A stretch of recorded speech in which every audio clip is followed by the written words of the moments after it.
Thanks, Roger. And thanks, everyone, for staying for the last panel before lunch. We appreciate it. We understand this is an M&A deal-making focused conference.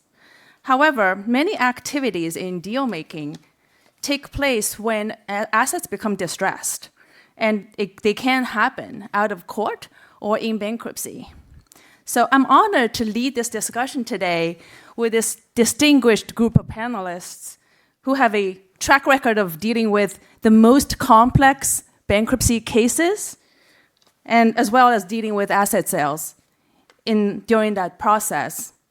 So let's start with a general question for everyone. I'll probably start with Gilardi on my left, and then we go from there. What is your general sense of the outlook in terms of corporate restructuring in 2024, given where the interest rates are and where the economic outlook is? Well, I guess I see it as 2024, and again, every restructuring lawyer, we're rooting for the downside, so we're hoping it's going to be very active, and it's always 12 months from now, and it's never 12 months from now. But I get the sense from where I see our deals coming, and I work at a firm that's primarily private equity, and then we do restructuring, so it's kind of, they're either doing the deals and then they're my future clients, or they're not doing the deals and they're my current clients.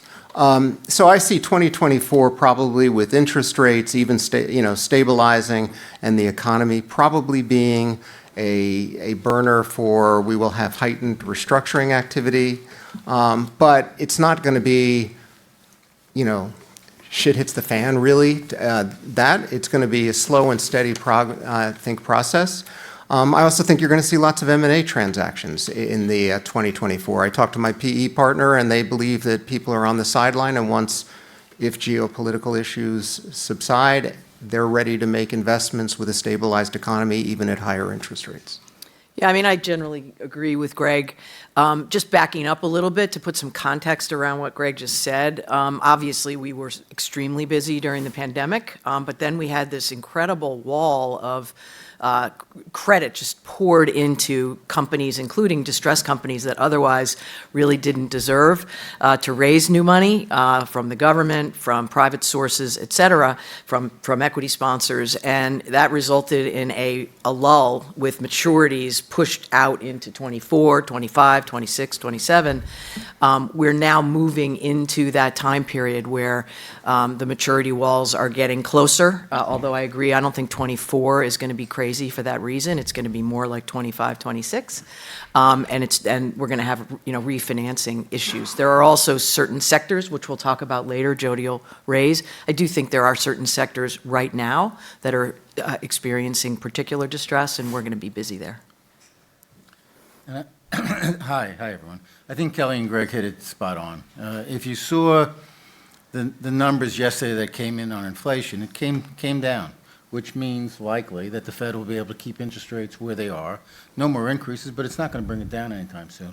But you also, if you saw the numbers this morning, retail spending is going down. Finally, the consumer is starting to run out of the money that it got from the government during COVID.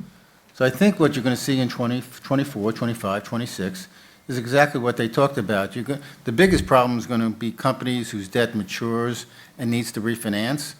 A lot of them are going to be good, solid companies, but the numbers are going to be such that they're not going to be able to refinance the entire amount of debt. There's going to be slivers that are going to be unfinanceable, and that's where we're going to talk. I think we'll talk about that, creative financings or other ways to solve it. So I think we're going to see a lot of that. But as Kelly also said, there's a couple of sectors at least where we're going to stay pretty busy in the short and long run. We'll get to that later.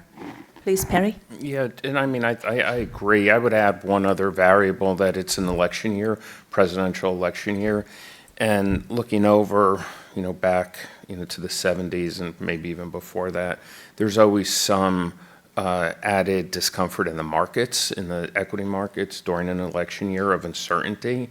The way the political, Etch-a-Sketch will shake out will be determined, maybe by Labor Day. But I think that with the great amount of uncertainty lends itself to a more robust restructuring environment. You don't mean that there's political uncertainty out there. I don't know what you're talking about. Well, let's not forget, as some of you know, I started my career in New York as a piano player, and the most requested song was As Time Goes By from the Humphrey Bogart movie, the opening lines of which were, "It's still the same old story." Mm-hmm. We're still going to have fraud. We're still going to have incompetence.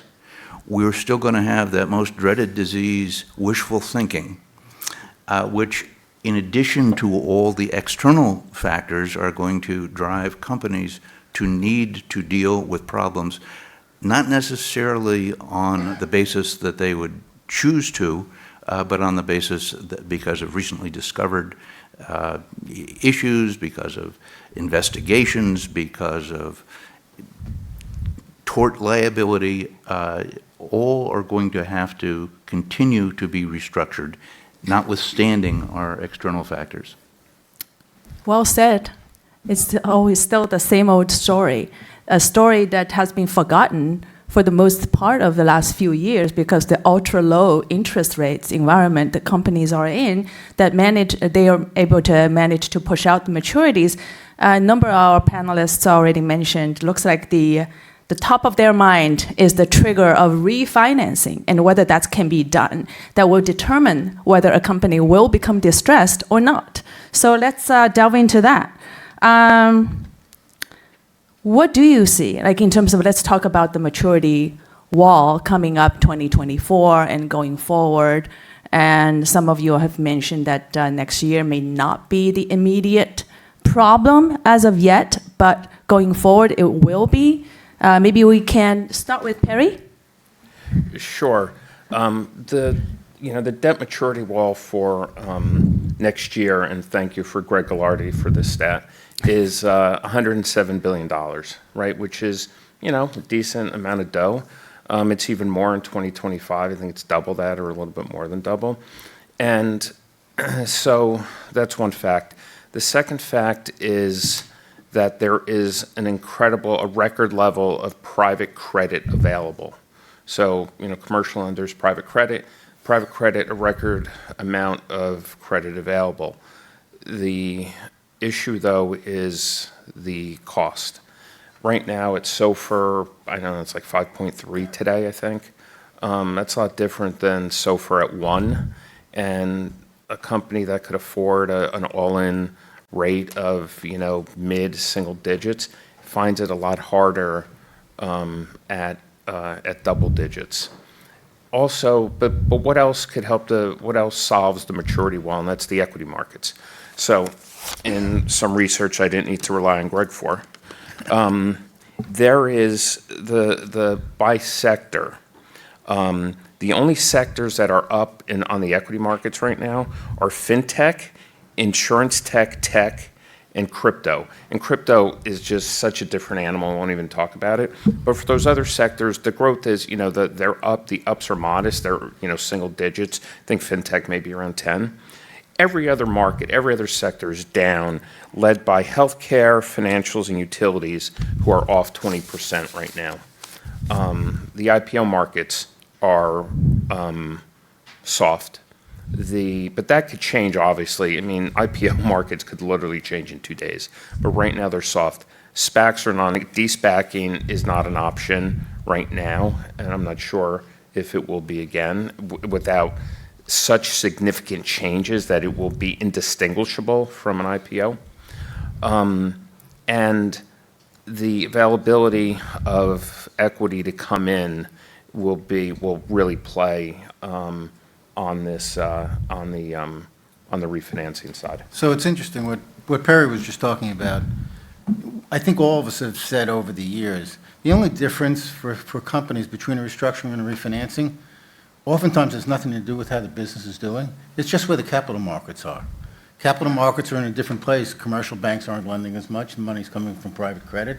So a company that could afford a 6x multiple in terms of its lending capacity 5 years ago, that matures today, they can only afford 4.5. There's a gap, and we have to figure out ways to creatively fill that And that's what we call a restructuring today. Yeah, and I'd only add to that, and you'll see it, the private credit fund. So what you're seeing is much more fundraising going into private credit funds. So they're coming in much more significantly, and they're willing to take a different percentage return than you will see a private equity firm do. And then you'll see, and we'll talk about this a little bit later, so how do you solve your problem? Well, you get private credit in here. You may have to put a kicker in, PIK interest. We're all talking about PIK interest again, and private equity is going to say, okay, well, we're going to have the hockey stick back up, take PIK interest and take it on the back end, and hopefully the markets will solve it, and we will refinance it. It's either going to be PIK interest you're going to get paid, or it's the equity. Or it's going to be the equity, and Or it's Greg's wishful thinking. Well, if it's my wishful thinking, then it's all the restructurings, right? And then, and we'll talk a little bit about it, but if you can't do that, you see sponsors, especially PE firms, and we're doing a lot of it, doing what we call liability management transactions, or we now like to call them balance sheet optimizations, which is just another way to try to get liquidity on the company based on its performance, which can be a sign of, we haven't taken surveys, not many of them succeed for more than 2, 3, 4 years, but they are ways to try to live to fight another day. And those are transactions that we're seeing as another way to finance it. But Yeah, I mean, just to jump in there, because liability management is lingo that we just rolls off our tongue. But essentially, in this era of, ample credit, there were a lot of financings done with huge Swiss cheese holes in the documentation, which allow a company to move assets to unrestricted subsidiaries and raise more money. It allows companies to up-tier debt, do all sorts of things when it hits distress in its capital structure to avoid a bankruptcy. And I don't know if you've all heard the term lender-on-lender violence, but there's been a lot of activity over the last couple of years. You may have heard about J. Crew, for example, which took assets. Its documents allowed it to do this. It took assets out of the company, its very valuable IP, and dropped it down into a unrestricted subsidiary and raised more money and basically stripped the collateral away from other lenders. So when we say liability management, this is what we're talking about. What's going to happen, however, to Jay's point, in terms of the change that's happening, the new money that's coming in from the private credit, you're not going to see these holes in the documents. You're not going to see that kind of flexibility on the company side, which, again, this is all down the road. It's going to result in a very different restructuring. yeah, we always look, and I know Kelly's firm and our firm are doing it all together. We look, what's the date of the credit agreement? If the credit agreement is 20 or 21 or after, they've probably started to fix the holes. But if you have any credit agreement that's 21 or younger, chances are you have holes, and then lawyers get paid to find new holes. And then I just wanted to make sure people understand some quick language. So when I say liability management, there's up tier, where you basically put a senior debt on top, right? Because there's a hole in the document that says you can get some lenders to put money on top of what otherwise thought were senior lenders. Kelly used the phrase drop down. That's take assets, put it in an unrestricted subsidiary, finance after that. Again, money. We now have, I don't know if people have heard of the double dip. So private equity will put it into a company, but will get guarantees so that it gets from different companies different recoveries. So in other words, you're not taking the risk of one company. So those are what we talk about when we talk about. That's the latest trend, by That's the way. the latest trend. We have a bunch of those out there. Query whether those are going to get attacked as fraudulent. They're going to get attacked. People are going to have fights, but again, it's, if you have a choice between having a litigation and paying damages versus not doing it and putting the company in bankruptcy, most people will take the chance that hope springs eternal. Again, back to Mr. Milmos. It's a good point. If you're the company, certainly you want to be able to bridge the gap. You want to push out the time period, hoping interest rates will come down, you'll be able to refinance. But you better be pretty sure that you're getting enough runway before you tie up every asset in one of these liability management transactions. If you're only buying yourself a year and you don't think you're going to get through that, you might be better off taking the hard look at the real restructuring today. It's the balance that companies for decades have been fighting. Do I push off my day of reckoning now, or am I getting enough runway that I really believe I can get to the finish line? Right, and by structure is one issue, but liquidity is the other, right? You could have a brilliant solution for structure, but if there's not enough liquidity, the runway that Jay talks about, then it's a guaranteed you'll hit a wall. These are hard business issues. Is it going to make sense to push off the maturity? There was a major bankruptcy a number of years ago where if they had only had another 3 days, the collateral which was lent out would have rebounded in value, and there wouldn't have been a bankruptcy at all. There would have been a very healthy, sustained company. 3 days short, sorry. They were in bankruptcy and basically wrapped up. The flip side is what I said before, wishful thinking. We don't have a bankruptcy problem. We're just a little tight on our covenants this quarter. Things will be better tomorrow or the next day or next year. Think about Bed Bath & Beyond, right? A lot of the issue with that name eventually filed for bankruptcy was that the management was not willing to recognize the problem early on. I think Perry has a direct experience in that case. We can talk about that later.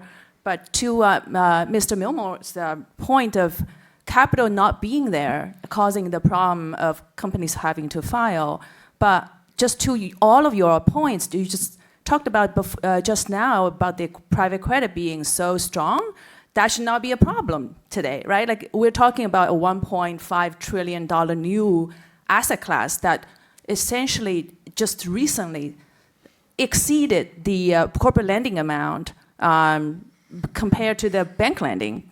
And so that's a huge amount of dry powder still sitting there. And when a distress, how does that change the dynamics when a company becomes distressed and say, I want to find capital? Obviously, the capital is right there waiting for them. Can we talk a little more about what the downside of it? I think we just touched upon that. Like the cost of capital is the problem, but as long as the capital is there, they're willing to negotiate. Won't we see less, at least Chapter 11 bankruptcy cases, more liability management exercises or out-of-court restructuring as a result? I'm happy to start. Again, when you think about all the money that's available in private credit, there's a lot. But offset that against the lack of money that's no longer available from the major commercial banks. So it's not that there's so much more available, but there is liquidity available in the right situations. Private lenders, though, will, as a general rule, if they're going to take more risk, they're going to want higher returns. And so how high are we talking Yeah, I here? mean, look, Apollo and KKR and Oak Tree, they're not going to give money away. You know, you have sophisticated lenders, private credit lenders on one side, and hopefully you have a sophisticated company, or at least you have lawyers that are advising companies that aren't used to being in this situation, and it's got to make sense. I mean, just because there are, you know, multi-hundreds of billions of dollars out there waiting to be put to work doesn't mean they're actually going to be put to work. Right, and just because a company was able to afford a certain amount of debt at, you know, LIBOR +1 doesn't mean they're able to afford that same amount of debt at LIBOR +7 or 8. Yeah, and It's got to make sense. and- It's got to make sense. Or the company will go in, I'm sorry, Greg. Okay. The company actually, you know, you'll do a pre-negotiated deal and you will actually get to the restructuring. It's liquidity and the quantum of debt and, you know, how much leverage should a company have. It is, you know, a company that could afford $100 million of debt, let's say, at, again, Jay's point, at 5%, probably cannot afford it at 10. It's a huge difference. All the liquidity, growth capital, it's fundamental to the business, and therefore, you know, what you're seeing is you're seeing a conversion of debt into equity more and more often. You know, Greg, I'm sure you've seen that. I mean, I certainly have, is that you're having the private lenders are willing, different than commercial banks, are willing to take that form of compensation in a restructuring. If there's no other choice, for certain. Yeah, they have But to. the philosophical question there is, are we going through a very short-term liquidity problem because the Fed has had to raise interest rates, and if they can bridge the gap for a couple of years, interest rates are going to come down and they can refinance? Or is this going to be a much more extended extended problem? And then do you layer on that, was the company really healthy in all ways in the first place? Or was it just being hidden by the fact that the Fed provided all this liquidity for the last 15 years in what I call the great experiment? Often the latter. And I'd only note, and all of us are old enough to know this, I mean, the other problem is all of these companies are so leveraged right now that even if there's all this money out there, you can't find a place to put it, and no big funds. I mean, KKR will do it, Apollo will do it, Ares may do it, but taking out that entire debt capital structure is not going to happen. They're not prepared to put that big a check. So it's not just that there's money there. You got to find the right place with the right structure to put it in, and that's just not easy, especially with the documents changing and everything else. You can't do it. The old days, you had unsecured debt, right? So it was very easy to figure out a way to finance, but they just didn't do it. And even more fundamental, Greg, is valuations are down. Yeah. Right? So it was worth, a company that was worth 10 times and could afford 4 to 5 times the debt is now worth 8 times. And it can't have 4 to 5 times, 4 to 5 turns of leverage anymore. And these private lenders these are very smart guys. If the leverage numbers don't work, they have to report back to their LPs at some point. They're not going to take the excess risk. Absolutely. So I think you're going to see, especially in the middle market, you're going to see as many companies do out-of-court liability management transactions as possible because Chapter 11 is very expensive. The smart ones, among the big ones, to the extent they can't get it done out of court, will try to get it done in a quick pre-pack. But you're going to see a number of traditional Chapter 11 cases simply because they're going to be out of options. Go ahead. No, I was going to say, and those are the liquidations, right? I mean, if we always say, don't go into bankruptcy if you don't have a plan to come out. And if you go in and you don't announce a plan and it's not a quick sale, you're liquidating. I mean, that's what you should basically presume. Or the mass tort cases. Or the mass tort. Or a situation where you've got like a gazillion leases and you've got to get rid, you actually do have a viable company, but it operationally needs to be fixed Right. in bankruptcy. Lawsuits If you and do it stuff right, like you that. can do that in a pre-pack also. You can. It's harder. It's a little harder. But yes, you can. You can. Anyway. Yeah, so let's stay on the refinance and the liquidity issue for the time being. So we talked about private credit guys, and what about private equity sponsors? Like the guys that own those companies, and we're talking, Jay was just mentioning middle market companies, they are usually the first to go under, right? So where do we see appetite there? Like if the private equity sponsors are willing to put more money in, you will see a higher likelihood that company could survive at least for the time being. Where do we see the appetite there? Who wants to kick us off? I mean, look, first, I guess with our private equity clients, one, you always like to pay with other people's money. So the first thing is, can I get the lender to extend? Can I give them an interest rate? Because I'd rather pay that lender 15% when I, as a private equity client firm, want to return 30%. So that's first step. Then you have the personality of certain of the private equity clients, and they've changed over the last 3 to 5 years. There were some that used to say, I shall never put a case, I will never have a failed case, I will never do a bankruptcy. Now they're looking at liability management, so that's the other way. They may put in a little bit of money, but they're going to do a liability management transaction. And then there's the third that are just very confident in their team, and they will put money in. But I kind of come down that ladder It's of options. situational. It's very very situational. It just is. And it's interesting. In today's world, that is exactly the analysis. But if we think back a couple of years ago at the start of the pandemic, think about all the private equity clients we spoke to. And they would have lots of portfolio companies, and they were all in need of liquidity for a period of time, and they had to make decisions. Which ones do I put more money into to get through the gap, and which ones do I just let die? So, we're thinking about it from the context of where we are today, but who knows what the next Black Swan event is going to be and where that's going to lead us. Yeah, and I don't know if Kelly's seen this, but I'm going to say something that's probably generational. The people who've been in private equity since 2008 to now have not really lived through the same sort of crisis, but for the COVID. And they're always convinced, and I've generally found private equity clients, and nobody's an investment banker, if I only have another month or I only have another year, I'm going to turn this around. Yep. And I find that that's still the psychology. So we get called by general counsels too late that they didn't tell us about how bad it was, but they do believe they're going to turn it around, and they're not yet lived through a real downside. If you've never seen the downside, then you don't know what's coming, and you don't know how fast it comes. As Harry was pointing out, it's all about liquidity. Everyone here knows that in a down cycle, that's the first thing to go. And let's do a 10-second commercial for the restructuring industry. Most of you are out there doing deals, doing M&A situations. When you come across a situation where somebody somewhere isn't facing what you perceive to be reality, the kindest thing you can do for them is talk to a restructuring person. It's rather like, God help us, treating cancer. If you catch it early, you have so many more options, flexibility, opportunities to do some of the liability management things, as opposed to putting it off. You slide into a situation that's very hard to get away from. Unless We'll you- have the panelists' email information and contact information after this panel for all.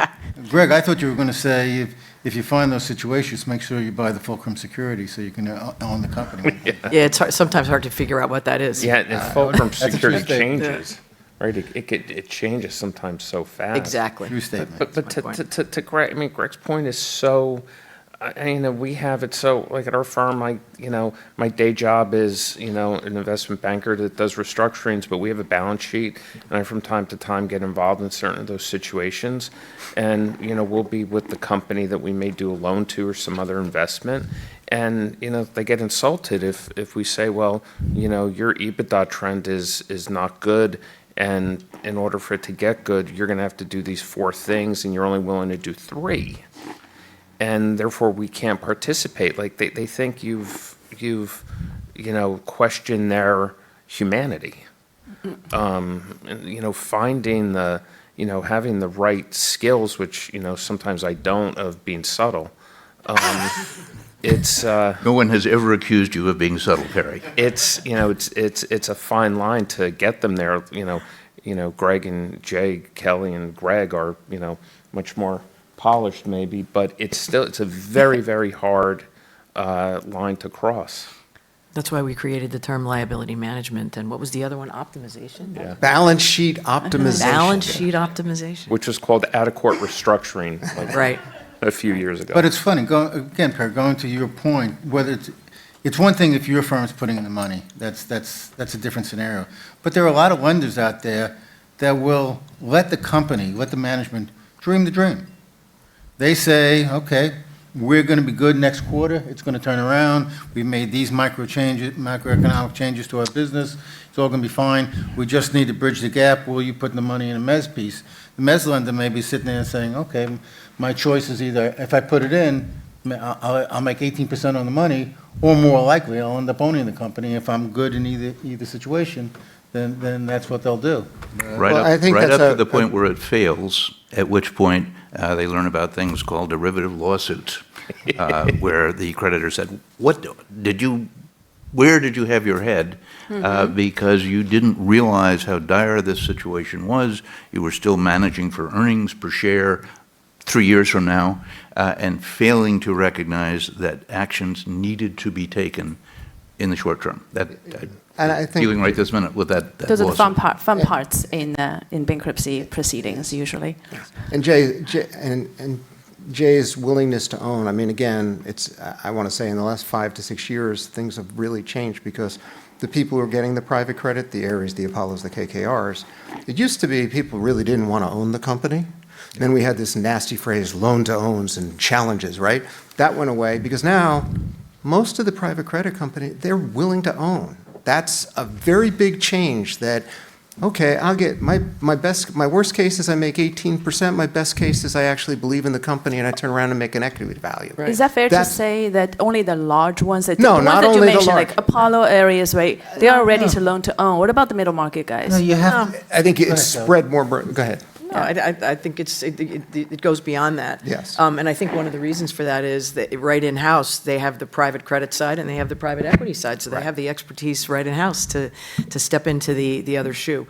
I will say, on the flip side, to Jody's question, anecdotally, I have seen in the last 5 years, private equity, both, middle market and bigger, more propensity to actually turn over the keys, to not put money in at a certain point. So the Right. never say never say never. I actually have, and then what you're doing on behalf of the private equity sponsor is you're really trying to manage the transaction to safely transition the company and get releases. Well, and Or what's- get what's- releases for the private equity sponsor in connection with any money that might have been taken out, or, any argument that, there was negligence in putting in more debt, whatever it might be.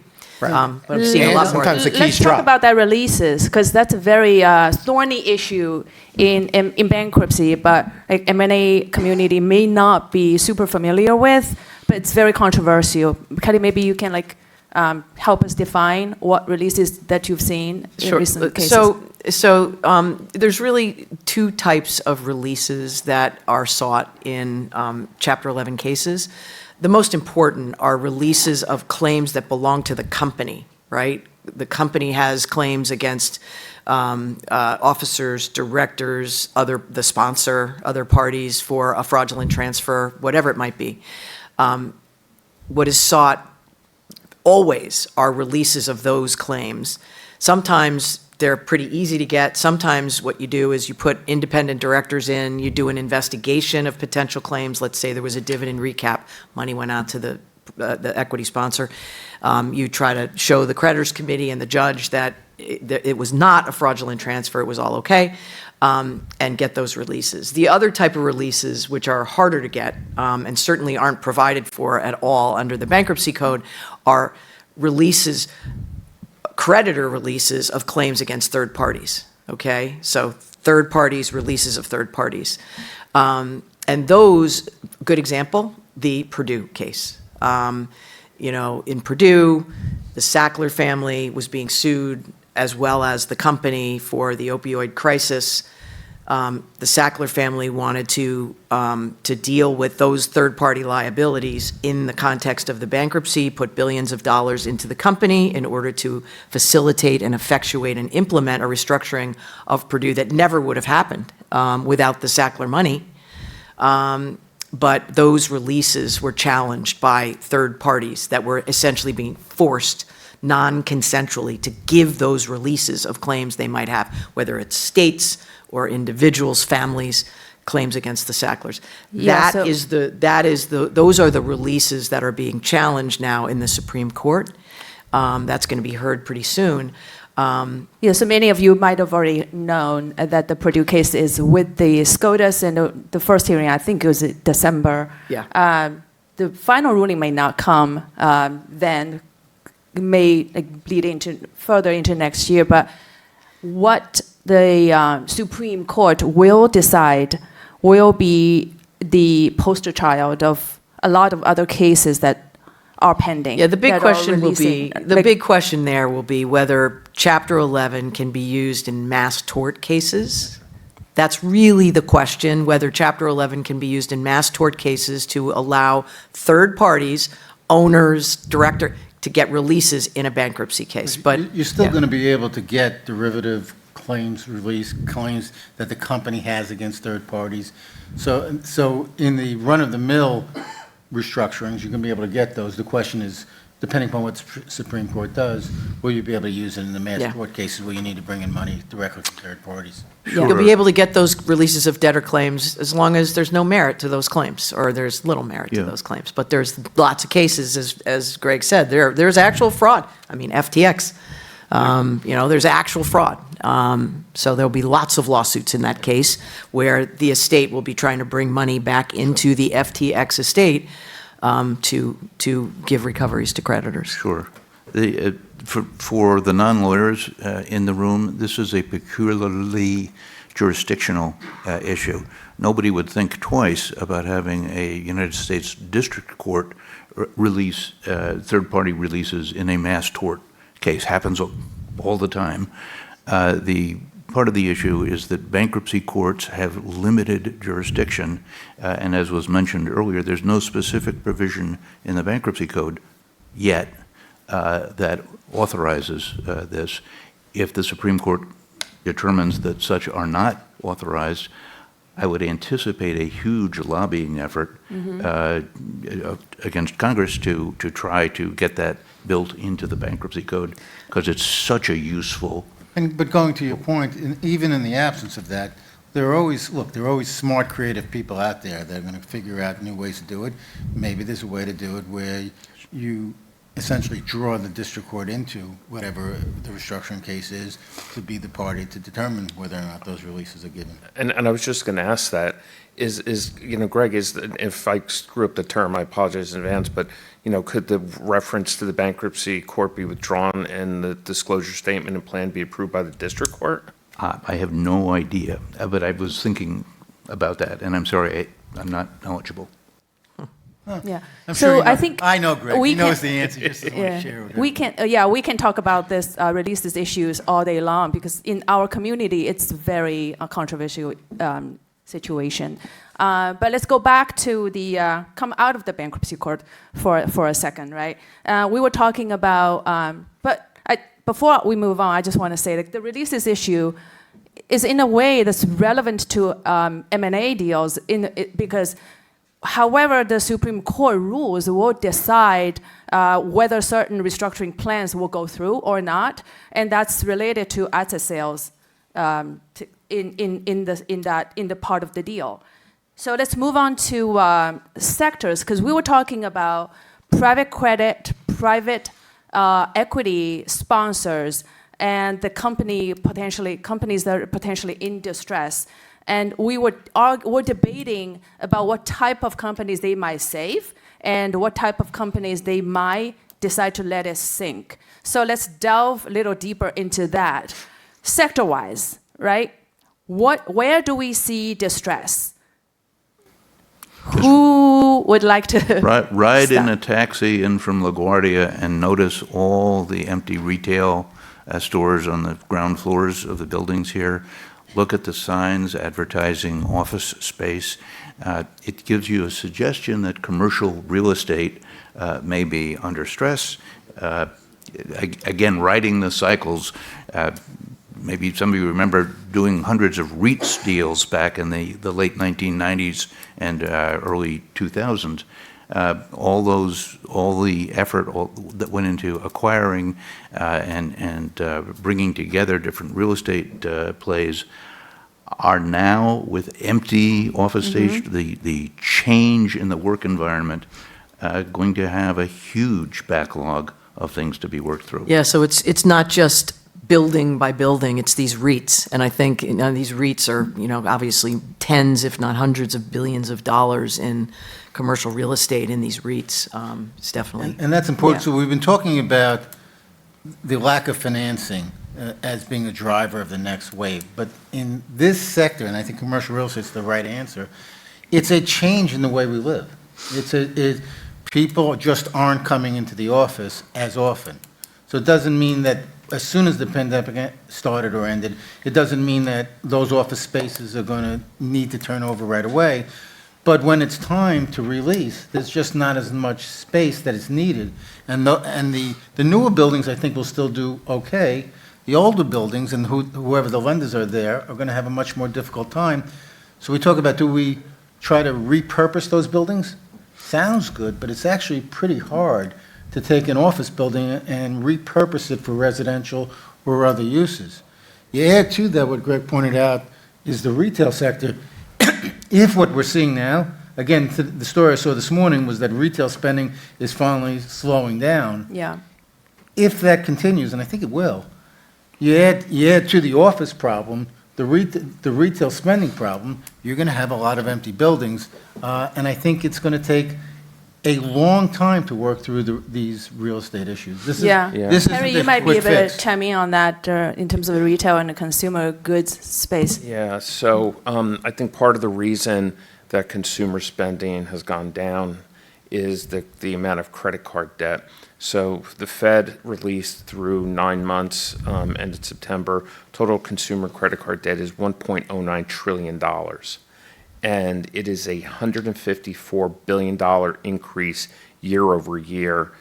that $154 billion, or whatever percent, 15% call it, that increase is the largest increase in consumer credit card debt since 1999. And let's all recall what happened in the early 2000s with respect to retailers and restructurings. The casinos, it was very active in that time. So I think consumer product companies also are going to feel the effect of it. Now, the huge ones could absorb it, but the $100 million manufacturer of, consumer product that is sold, in your favorite retailers will be tough. I mean, Target reported great earnings today or yesterday, really favorable. So I think the Targets and the Walmarts are going to be strong. But it is, the phrase I use all the time is the retail Darwinism. I think you're going to see that a lot over the next, 12 to 36 months. Yeah, and I think in that consumer space, you're seeing, at least in the restructuring, a lot of branding companies now having more problems, right? You have instant brands, we have Forma brands, we have makeup brands, we have all of these brands, and you're seeing a lot of those restructure because they really don't have a ton of assets, and your consumer market is getting smaller, and then,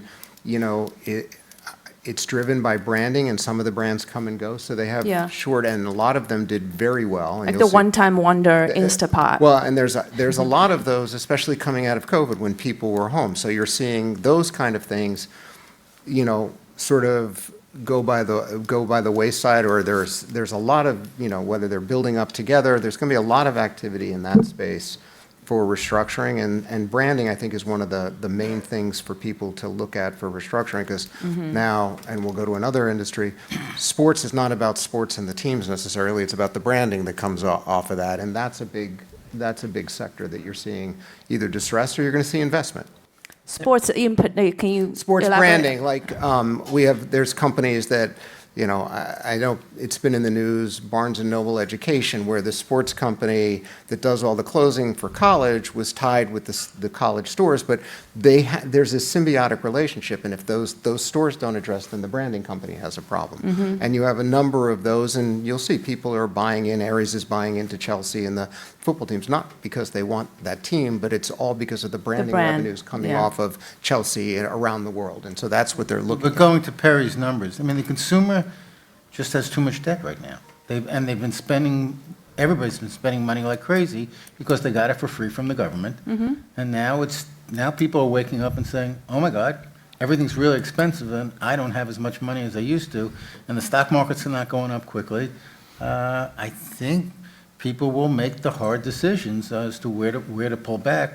That will impact retail, which in turn will impact commercial real estate. I mean, all of us that do this understand it's sort of a domino effect. Every time one sector has a problem, it affects three others. Every time Yeah. one company has a problem, it affects 10 I mean, others. consumer spending has been the bright spot, right? Like, it's on the upside. It's like- But you still had retail bankruptcies. There's always Yeah. been There's retail always, and there always. There are always, Yeah.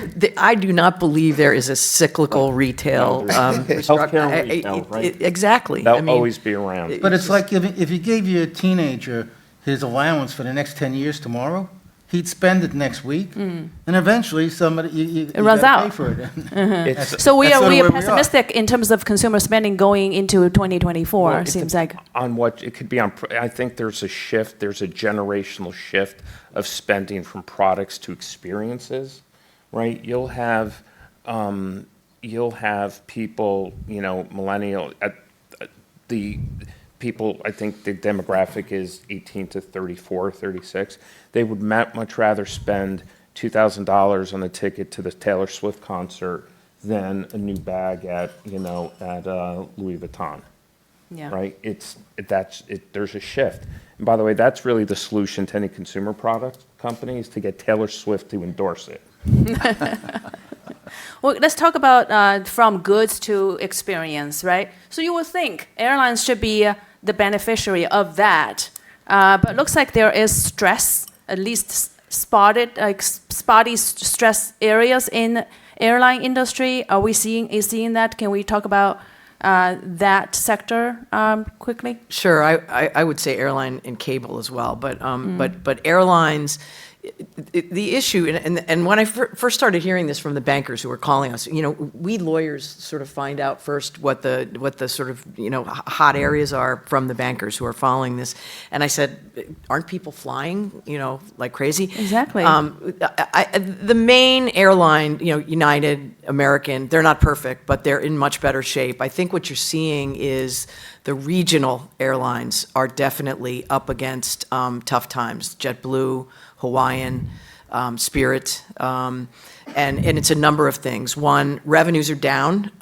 They're losing the battle of competition against the big guys. Labor costs, a huge issue. Labor costs are through the roof. And finally, air traffic control.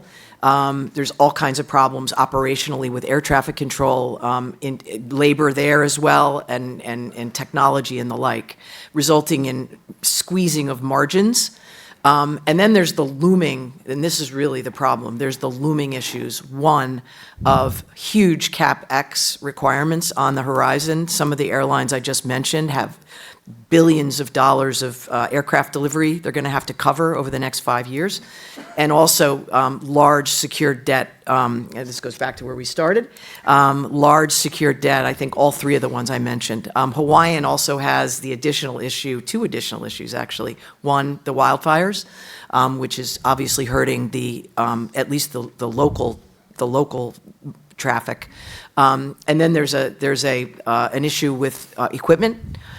Pratt Whitney manufactures an engine that JetBlue, Spirit are really exposed to, and a couple of the big guys, where planes have to be grounded for like a year in order to deal with this issue.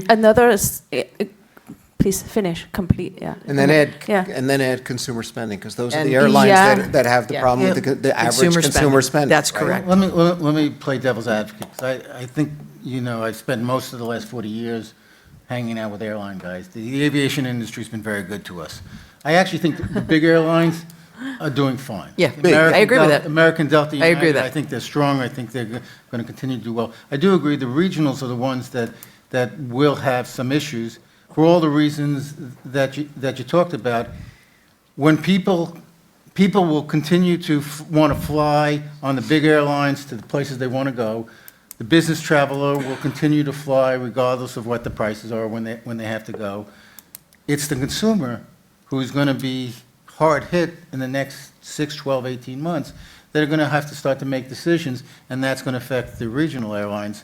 I've always said it's sort of unfair, because if you're a CEO of an airline, you have to make multi-billion-dollar decisions based upon projections 5 years from now. What's going to be more expensive 5 years from now? The price of oil or the price of money? And you have to make big judgments. Am I going to order 30 new aircraft worth $30, $50 billion or not? And you don't have to be wrong a lot to be wrong a lot. One of my longtime clients, everybody, used to do all the work for a company called Evergreen Aviation, and the owner was a good friend. He'd been in the aviation industry his whole life. He was a legend. I asked him one time, I said, if you had to do anything different in your life, what would you do? He said, I'd kill Orville and Wilbur. You can't make any damn money in this industry. Because it's a hard industry. Yeah. When you talk about cyclical, the aviation industry goes up, it goes down. It's like oil. It goes up and it goes down. Yeah, I mean, the uptick in the travel demand, or the pent up demand to go somewhere after the pandemic, and with the cheaper gas prices, don't seem to be enough. Yeah, it's long haul. Long haul is what's doing really, Yeah. really well. It's Another it's industry that domestic I don't want- flight It's flying. going back to Perry's experiences, and if you look, and I'll say where my PE clients are actually looking to invest. They're investing outside of the consumer space. They're not going to invest there. They'll invest in the experience, the entertainments, the high luxury item markets, because that's where they're seeing it. They're investing, unlike energy and oil, clean energy, right? That's the thing. And the question then for restructuring lawyers is, once I invest in that stuff, what's left when that comes down? Because Greg said fraud, mismanagement. I like to put in business cycles generally. Those are the three friends that I've always had as a restructuring lawyer. So And wishful thinking. one more sector I want us to talk about, Gallardi, maybe you can, like, it's another sector that is affected by higher labor costs, healthcare. Look, healthcare, again, I think the Surprise Medical Billing Act really hit some. Look, healthcare is, to me, it really comes down to what we're talking about there. PE people are now investing in the senior and care facilities. That's going to be a big investment, although we see some stress. That's affected by labor costs. There, where we're seeing some is pharmaceutical companies that have only one drug and putting more money in it, taking more time to get. We're seeing that kind of distress. But where I do see a lot of PE spending is still in long-term pharmaceutical areas for drugs. But again, it's one-hit wonders or whatever it is. But, I think it'll be distressed in the general way we see it. But there's still going to be a lot of investment in long-term care facilities, senior facilities, and trying to consolidate and organize that under. And PE people are looking at that. At least our PE group is, with our PEs specializing in healthcare. It's a very, very big business. I don't know, Kelly, your Yep. group's probably doing the same. Yep, absolutely. Yeah. Yep. We have 1 more minute left. I would I'm like sure to we have a do. minute of questions. We have, yeah, if, let's open it up to the floor. Is any questions that, It'd be embarrassing. If not, we'll take the minute up. if not, let's do our lightning round, real quick, a general question of what keeps you up at night? Like, what are you worried about in the long run for corporate restructuring? Go in order? Let's go that order. Okay. Let's go the opposite way this time. Yes. You need to understand that since 1987, I have been predicting an upsurge in restructurings every single year. It has nothing to do with compensation or anything. Nonetheless, I think that we are going through a period of tumult in the technical side of restructuring. As has been mentioned, we have less belief that there will be long-term bankruptcy, more out-of-court situations. They're cheaper, they're more efficient, and folks are going to need to adjust to that. What keeps me up at night, other than the quarterback situation in the New York Jets, is really the more global political environment. There's just such nastiness that a world event could happen that will just fundamentally make COVID look like a cold. And I'm saying another pandemic, but the effects of COVID will just make it look like a cold on some global event that we can't imagine. Yeah, I agree. Black swan events is what keeps me up at night. I think if the world were normal, we'd go through this cycle. There'll be some companies restructured. There'll be companies that'll be fixed. There'll be companies that'll be refinanced. We'll get through the recession. It'll all be fine. But the world's a little strange right now. We see what's going on in the Middle East. We see what's going on in Ukraine. You worry about what's going to happen in Taiwan. And as Perry pointed out, you worry about the way people just interact with each other cross-country or within our country. Sometimes things change. Sometimes people make mistakes. If we get a black swan event that we haven't predicted on top of where we are right now, I'm not sure all our restructuring skills are going to be sufficient. I don't have anything to add. My kids keep me up at night. That's what. Look, on a restructuring, I just think it's too damn expensive, and I think the industry has to react a little bit to that because we may kill ourselves. I mean, it's fine for gigantic companies, but there are too many companies that just can't afford a restructuring, and you always get, what's your fundamental estimate for a case, and nobody ever says under $10 million. And most companies can't afford that. That may be a motivation for them to do something else and look for other alternatives. And quite frankly, I don't think the other alternatives are nearly as good or, so that's, I'm afraid we as professionals may almost kill the golden goose. The death of the billable hour. Right. That would be a good thing. We'll see. Stop keeping time records. We'll see. Is that what your firm is I'm doing? sure that this stuff all makes you guys very distressed, but we love it. So Question back there? Well said. So with that, there is a question. Yeah. Do we have? Question. Yeah. Everything you're talking about, you're talking really relating to the $1 billion or more businesses. There are a lot of people in this room that have smaller businesses, and how does the company that's doing 50 million, or 80 million, or 100 million cope with a restructuring when things are so difficult? It's brutal. It's the point that Greg was raising. Yeah. For small and middle market companies, Chapter 11 is just too expensive the way it is right now.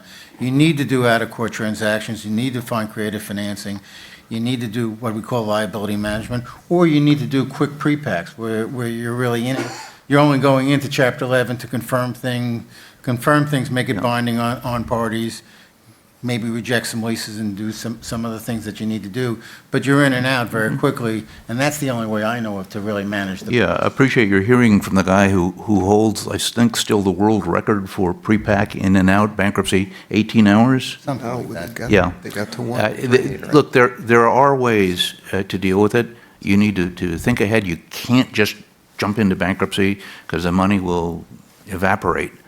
But particularly for smaller companies that have insider debt, a relatively new thing, subchapter 15, which is intended for small businesses, where I think the current level is $7.5 million of debt, excluding any insider debt, is a way to do something very quickly, so far very relatively cheaply in a bankruptcy context, get many of the benefits of a bankruptcy. You're right. So Subchapter 5 has been very good for a lot of the small companies. Yeah.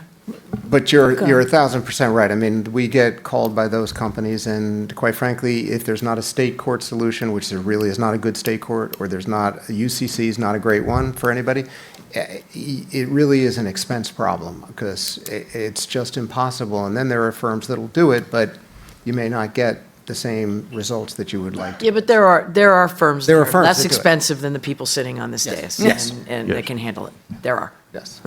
Again, all the panelists' contact information will be distributed to all of you after the panel. And with that, let's give a round of applause for our distinguished speakers. Thanks, everyone.